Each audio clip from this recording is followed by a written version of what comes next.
Shalom saudara-saudara yang dikasihi oleh Tuhan.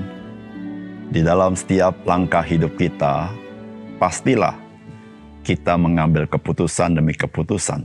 Pertanyaannya adalah, faktor-faktor apakah yang menjadi dasar seluruh keputusan kita? Sebagai orang percaya, tentulah kita harusnya sangat dipengaruhi oleh Tuhan di dalam keputusan kita. Namun bagaimana? Apakah sungguh hidup kita sangat bergantung kepada pimpinan Tuhan? Salam jumpa dalam program Tuhan adalah Gembalaku. Pertanyaan yang perlu kita tanyakan bagi diri kita sendiri adalah, apakah atau siapakah yang menggerakkan kehidupan kita? Pertanyaan seperti ini tidak cukup hanya ditanyakan satu kali saja di dalam kehidupan kita. Melainkan setiap kali ketika kita mengambil keputusan atau di awal hari kehidupan kita, kita perlu bertanya, apakah atau siapakah yang menggerakkan kehidupan saya? Mengapa demikian? Karena terlalu banyak faktor yang menggerakkan kehidupan kita. Dan bisa saja tanpa kita sadar, kita tidak lagi hidup digerakkan oleh iman kita kepada Tuhan.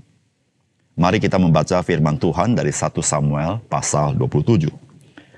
Tetapi Daud berpikir dalam hatinya, bagaimanapun juga pada suatu hari aku akan binasa oleh tangan Saul.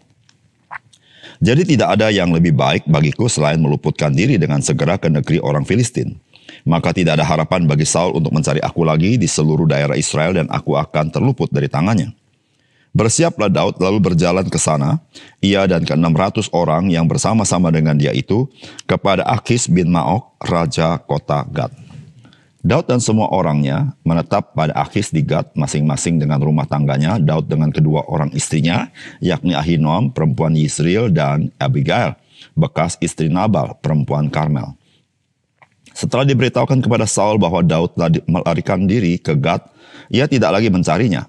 Berkatalah Daud kepada Akis, jika kiranya aku mendapat belas kasihanmu, biarlah diberikan kepadaku tempat di salah satu kota di tanah datar, supaya aku tinggal di sana. Mengapa hambamu ini tinggal padamu di kota kerajaan ini? Maka pada hari itu Akis memberikan Siklak kepadanya, itulah sebabnya Siklak menjadi kepunyaan Raja-Raja Yehuda sampai sekarang. Dan lamanya Daud tinggal di daerah orang Filistin adalah 1 tahun 4 bulan. Maka Daud dan orang-orangnya bergerak maju dan menyerbu orang Gesur, orang Girsi, dan orang Amalek. Sebab orang-orang inilah penduduk negeri itu yang membentang dari Telam ke arah Syur sampai tanah Mesir. Apabila Daud memusnahkan negeri itu, seorang pun tidak dibiarkannya hidup, baik laki-laki maupun perempuan. Ia merampas kambing, domba, lembu, keledai, unta, dan pakaian. Kemudian pulanglah ia dan kembali kepada Akis. Jika Akis bertanya, di mana kamu menyerbu pada hari ini? Maka jawab Daud, di tanah Negeb Yehuda, atau di tanah Negeb orang Yerahmeel, atau di tanah Negeb orang Keni. Daud tidak membiarkan hidup seorang pun, baik laki-laki maupun perempuan, untuk dibawa ke Gad. Sebab pikirnya, jangan-jangan mereka mengabarkan tentang kami dengan berkata, beginilah dilakukan Daud. Itulah kebiasaannya selama ia tinggal di daerah orang Filistin. Tetapi Akis mempercayai Daud, sebab pikirnya tentulah ia telah membuat diri dibenci di antara orang Israel, bangsanya. Ia akan menjadi hambaku sampai selama-lamanya. Saudara yang dikasihi oleh Tuhan, firman Tuhan hari ini mengisahkan tentang Daud yang mengambil keputusan untuk menyingkir ke wilayah orang Filistin. Karena dia berpikir bahwa satu kali pun ia akan binasa di tangan Saul. Tentu saudara-saudara, keputusan dia ini bukanlah rekomendasi dari Tuhan. Karena Tuhan melarang umatnya untuk tinggal berada di tengah-tengah bangsa-bangsa lain. Karena hal ini bisa merusak kebiasaan baik daripada orang percaya ketika mereka hidup di tengah-tengah bangsa-bangsa lain. Dan Alkitab juga tidak mencatat Daud pernah bertanya kepada Tuhan terlebih dahulu sebelum dia menyingkir ke Filistin. Keputusan menyingkir ke daerah Filistin membuat Daud juga mengambil keputusan berikutnya yang tidak menggambarkan sebagai orang beriman kepada Tuhan. Saudara, apakah pesan firman Tuhan bagi kita? Yang pertama, kita perlu sangat mewaspadai. Jangan sampai keputusan kita didorong oleh ketakutan kita dan perasaan mengasihani diri kita sendiri. bukan didorong oleh iman. Saudara, Alkitab berkata, Daud berpikir dalam hatinya, bagaimanapun juga pada suatu hari, Saul akan membunuh aku. Jadi tak ada jalan lain lagi bagiku kecuali melarikan diri ke negeri Filistin. Dengan demikian Saul tidak akan mencariku lagi di Israel, dan aku pun aman. Lalu Daud dan ke-600 anak buahnya segera pergi ke Akis, anak Maok, raja kota Gad. Saudara, apa yang kita baca dari firman Tuhan ini? Inilah cara berpikir Daud. Seluruh apa yang Daud pikirkan merupakan persepsi dia mengenai apa yang akan terjadi dengan dirinya sendiri. Padahal saudara, Daud tahu bahwa Tuhanlah yang akan meneguhkan Daud menjadi raja mengganti Saul. Saudara, bagaimana mungkin Tuhan yang menetapkan Daud menggantikan Saul, Daud akan dibunuh oleh Saul. Tetapi saudara, Daud sendiri, dia berpikir tentang dirinya sendiri bahwa dia mungkin akan dibunuh. Dan itulah yang membuat dia mengambil keputusan menyingkir ke Filistin.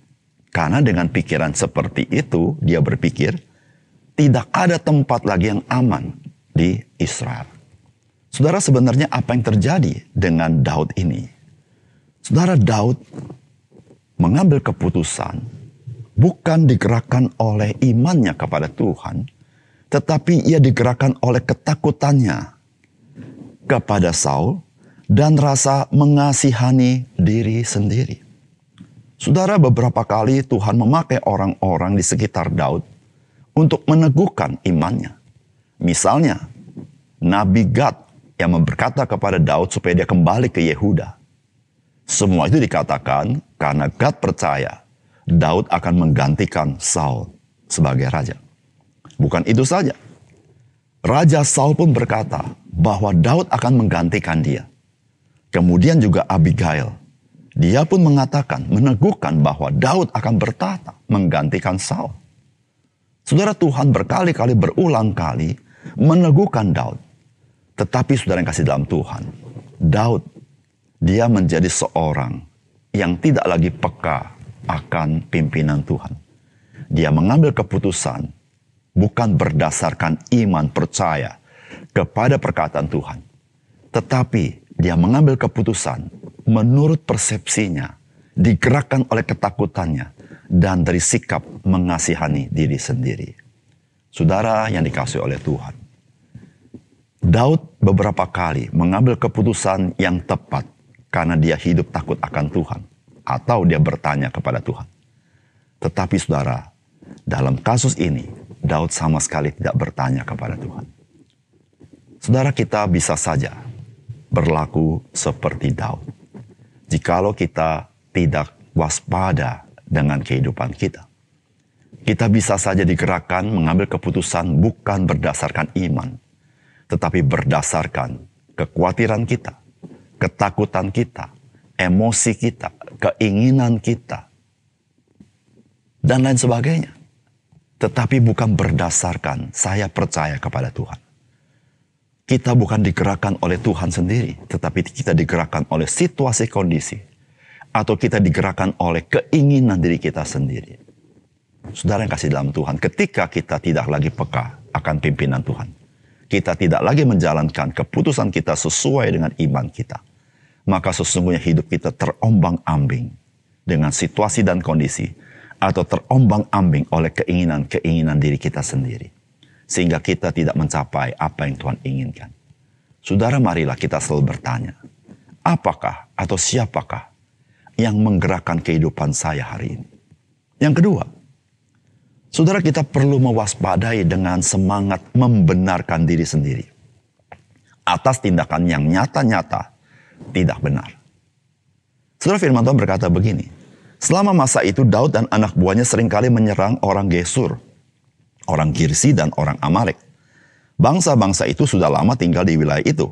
Ia menyerbu ke tanah itu sejauh Sur dan terus ke Mesir. Ia membunuh semua laki-laki dan perempuan serta merampas domba, sapi, keledai, unta, bahkan pakaian juga. Kemudian dia kembali dan menghadap Akis. Jika Akis bertanya kepadanya, kemana kamu menyerbu kali ini? Maka Daud mengatakan kepadanya bahwa ia telah pergi ke bagian selatan Yehuda atau ke wilayah orang Yeramil atau ke wilayah tempat tinggal orang Keni. Tidak seorang pun di daerah-daerah yang diserbunya itu dibiarkan hidup, supaya jangan ada orang dari daerah-daerah itu dapat pergi ke Gad untuk melaporkan apa yang sesungguhnya telah dilakukan Daud dan anak buahnya.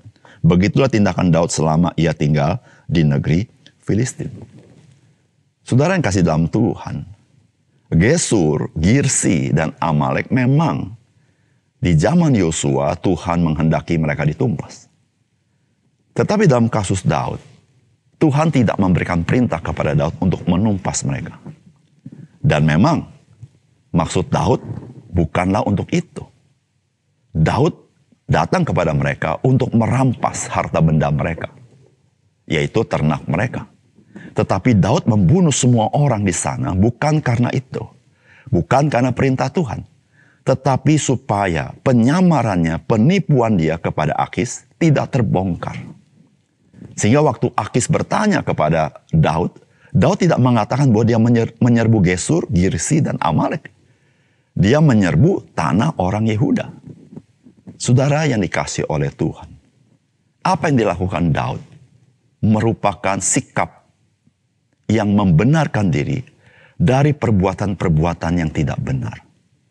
Saudara yang dikasih oleh Tuhan, di dalam kehidupan kita harus sangat mewaspadai bahwa kita merasionalisasikan perbuatan-perbuatan kita atau membenarkan perbuatan-perbuatan kita yang memang nyata-nyata itu salah. Tuhan tidak berkenan ketika kita bukannya bertobat terhadap perbuatan-perbuatan yang salah, perbuatan-perbuatan yang berdosa, tetapi malah kita membenarkan diri. Saudara yang kasih dalam Tuhan, Daud telah menjadi seorang yang hatinya keras. Dia tidak lagi peka akan apa yang dia perbuat itu. Sesuatu yang tidak memperkenankan Tuhan. Dia menipu Raja Akis dan membenarkan diri. Dia membunuh orang-orang Gesur, orang Girsi, dan orang Amalek. Bukan karena perintah Tuhan, tapi semata-mata supaya dia bisa membenarkan dirinya tinggal di bangsa orang Filistin. Saudara yang terkasih di dalam Tuhan, dosa yang satu akan menutupi dosa yang satu. Satu dosa akan ditutupi oleh dosa yang lain. Oleh karena itu, saudara yang kasih dalam Tuhan, marilah janganlah kita menganggap remeh sebuah dosa. Karena sebuah dosa akan melahirkan dosa-dosa yang lain. Saudara, Daud sudah mengalaminya. Dia telah berlaku menyimpang daripada Tuhan. Dan untuk menutupi penyimpangannya, dia melakukan lagi perbuatan yang menyimpang. Dan ketika dia melakukan lagi perbuatan yang menyimpang, dia bukannya bertobat, tetapi dia membenarkan diri dari seluruh perbuatannya. Saudara yang kasih dalam Tuhan, mari waspadailah sikap suka membenarkan diri. Padahal dengan nyata-nyata kita telah berbuat hal yang tidak benar. Mari kita berdoa. Bapa surga, terima kasih untuk sebuah peringatan yang Tuhan berikan kepada kami. Supaya kami sungguh-sungguh mewaspadai diri kami sendiri. Siapakah yang menggerakkan hidup kami? Atau apakah yang menggerakkan hidup kami? Dan bagaimanakah kami bersikap terhadap kehidupan kami? Ya Tuhan, tolong supaya kami memiliki kepekaan rohani. Supaya kami tidak terus menyimpang daripada jalan Tuhan. Tapi kami kembali kepada jalan-Mu ya Tuhan. Karena kami selalu digerakkan oleh Tuhan dalam hidup kami. Terima kasih Tuhan, dalam nama Tuhan Yesus kami berdoa. Amin.